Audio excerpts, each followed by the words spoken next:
Okay, next one is from Mari. I'm wondering if different personality types respond differently when they hear about the 4 people within. They do indeed. For example, are there personality types that when they hear about the inner children and tending to their needs, thinks it's all mumbo jumbo? And if so, yes, there are. Yes, there are. And if so, do you adapt your approach when talking to them about your work? And how do you win them over if you believe your work could help them? Also, which personality types do you find responding most positively to your work? Okay, I'm going to answer the last one first because that's the easiest one. The intuitive feeler types are the ones who respond to this work most easier, and the people who are least easily pleased by this are the sensory thinkers. They think it's mumbo jumbo. What is this BS? What are you talking about, inner children? I don't even have emotions. And that's fine. I'm not here to convert anyone, so I just want to say, be super clear that if I'm talking to somebody about this and if I'm looking to adapt my approach to their needs, it's because they've asked me a question, and in that case I do. So when say a sensory thinker asks me a question, I will answer it to them in a way that makes sense to them. So I'm respecting where they're coming from while still getting my message across. So I would never talk to them, oh, inner child, this, whatever. If I want to be effective in getting the message across to the person and see if it can help them, then I need to speak to the person in a way that makes sense to them and that honors their values.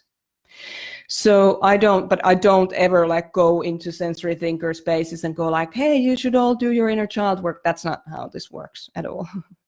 So let me just see if I've covered everything.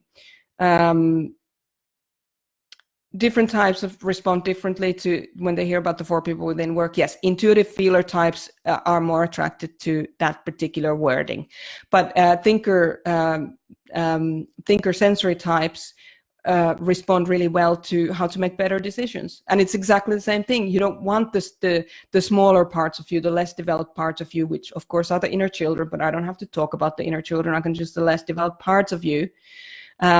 If you let them make decisions, then you generally make bad decisions. So that's an example of how I speak to these people. And you were saying, for example, are there personality types when you hear about inner children think it's mumbo jumbo? Yes. And if so, do you adapt your approach? Absolutely. If they ask me a question and I want to deliver value for them, absolutely, I adapt my approach. I need to be flexible to be able to do that. So I'm, because I know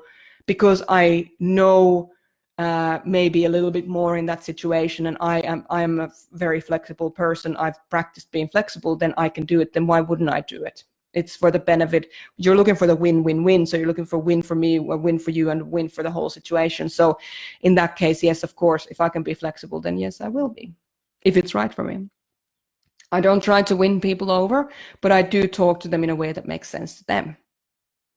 So the best personality types, as I said, for this work generally are intuitive feelers, because they can imagine, the intuition piece can imagine things that are not being said. So you can imagine that there might be 4 people within you. Whereas a sensory type might say, well, I don't see them, I don't hear them, I don't whatever. So it takes a little bit of work until you get to that point with a sensory person where they can relate to it. So that's just generally the kind of the matter of the fact of it. Please don't think that I prefer one group of people over the other, or I have a bias. I don't really care who does this work. I love everyone equally. I love working with everyone equally. So it's not, to me, it's a no factor. If you want to make it into a factor, then go ahead and you do that, but leave me out of it.